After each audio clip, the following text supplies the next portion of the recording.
हमारे पास पेशेंट बहुत दूर से आई, डेरा इस्माइल खान से आई, और पेशेंट को पॉलीसिस्टिक ओवेरियन डिजीज़ का मसला था। बहुत ज़्यादा मेडिसिन खाने के बावजूद भी एग मैच्योर नहीं होता था, और अगर मैच्योर होता था तो प्रेगनेंसी नहीं होती थी। हमने पेशेंट का अल्ट्रासाउंड किया, जिसमें पता चला कि पेशेंट को सीवियर पॉलीसिस्टिक ओवेरियन डिजीज़ है, और इसके अंदर एग शेल बहुत ज़्यादा थिक है, जिसकी वजह से फर्टिलाइजेशन पॉसिबल नहीं हो रही है। हमने पेशेंट को इक्सी का मशवरा दिया। चूँकि पेशेंट को पॉलीसिस्टिक ओवेरियन डिजीज़ का मसला था, पेशेंट के एम्ब्रियो बैंक अच्छा बन गया, 11 एम्ब्रियोज़ बने। हमने पेशेंट के 2 एम्ब्रियोज़ को ट्रांसफ़र किया, तो प्रेगनेंसी हो गई पेशेंट को। आज इनका 3rd मंथ ख़त्म होके ऑलमोस्ट 4th शुरू होने वाला है। प्रेगनेंसी बिल्कुल ठीक जा रही है, प्लेसेंटा नीचे है, जिसका फ़ॉलो अप हम इसको पेशेंट को देंगे।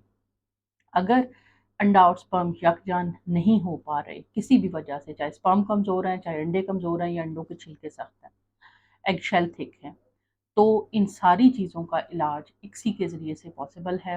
हम इक्सी के ज़रिए से आपके एग्स और आपके स्पर्म्स को फर्टिलाइज करके एम्ब्रियो बना सकते हैं, और इवन उसके अंदर हम एडवांसली जाके जेनेटिक टेस्टिंग और क्रोमोसोमल टेस्टिंग भी कर सकते हैं, जिससे हमें ये भी पता चल सकता है कि कोई जनियाती तौर पे कोई ख़राबी तो नहीं है, कोई क्रोमोसोमल के लेवल पे ख़राबी तो नहीं है, और बेबी का जेंडर एक्स एक्स है यानी फीमेल है या एक्स वाई है।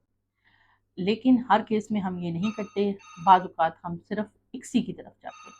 किसी भी मसले के लिए जब अंडा और स्पर्म यकजान नहीं हो पा रहे, चाहे कोई भी प्रॉब्लम है, चाहे स्पर्म कमज़ोर हैं, अंडे की थीका थिक है जैसे पीसीओएस में होता है, या एग वीक बन रहे हैं, तो इस सूरत हाल के अंदर हम इक्सी के ज़रिए से एम्ब्रियो बना के आपकी प्रेगनेंसी को पॉसिबल कर सकते हैं।